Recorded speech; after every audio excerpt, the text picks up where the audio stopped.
Yo! Isang mapagpalang araw sa ating mga kaluto.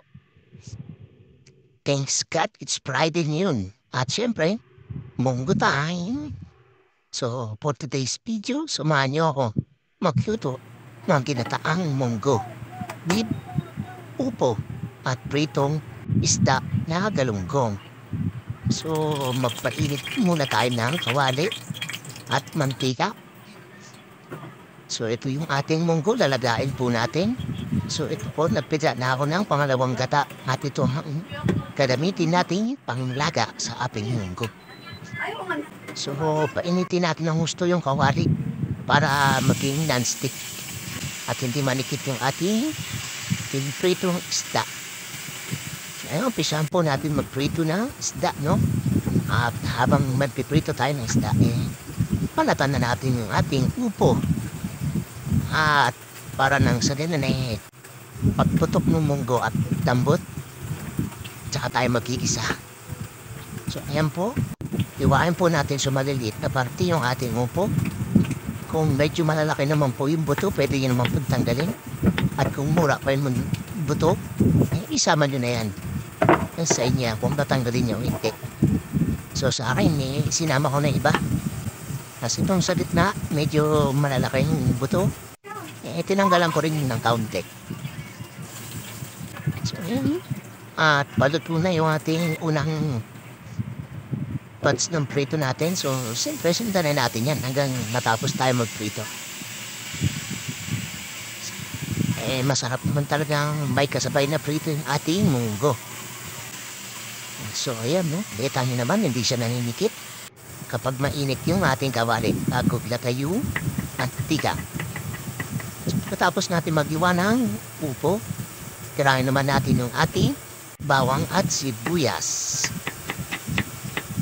At pagkatapos natin dyan sa sibuyas, siyempre, di mawawala dyan yung kamatis natin. So, pwede rin yung tanggalin yung buto, no? Ang kamatis. Pwede namang hindi. Depende po sa inyo yan. So, ayan, at tapos na po tayo magprito, no? At linisin natin yung kawali. At dito na rin tayo mag-gigisa.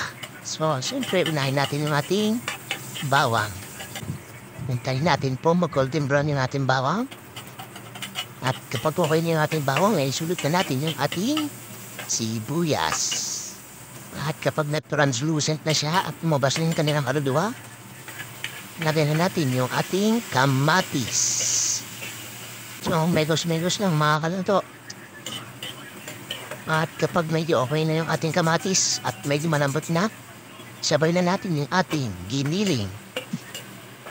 So, ayan. At megos-megos saglit. At timplahan natin ng asin. Ating giniling at kamatis. So, megos-megos lang. Patuloy lang natin megos-megos yan at hintayin natin maluto yung ating giniling. So, lagyan din natin ng kaunting paminta.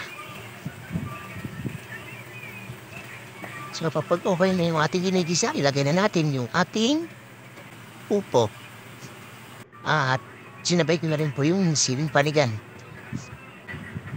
Lagyan po natin ng kaunting asin. So, haluin natin saglit yung ating ginigisang upo. So, huwag niyo munang tubigan yan mga kaluto. At yung upo, kapag ginigisa po, may sarili po siyang sabaw na nilalabas. So, ayan po, nagtubig na po yung ating upo. Okay na po yan. At yung dito tayo sa munggo. Lagyan po natin ng pork cubes ating munggo. At malapit ng pumutok yung ating munggo o lumambot. Comment naman below kung nasubukan nyo ng magluto ng ganitong ginataang munggo na may upo. At kung inabot mo itong video na to, please comment below kung taga saan ka.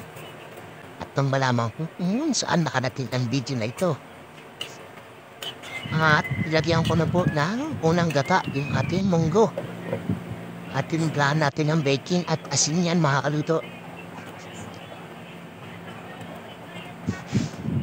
Ayan, at kumukulo na at malapit na siyang maluto mga kaluto.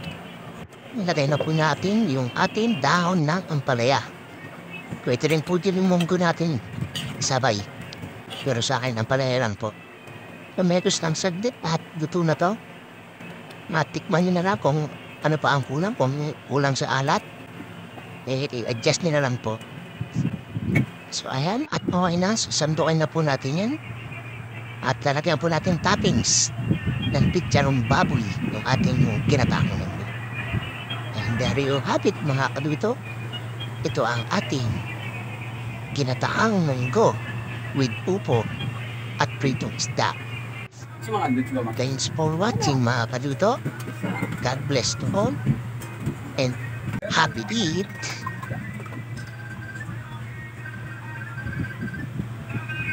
Tulog.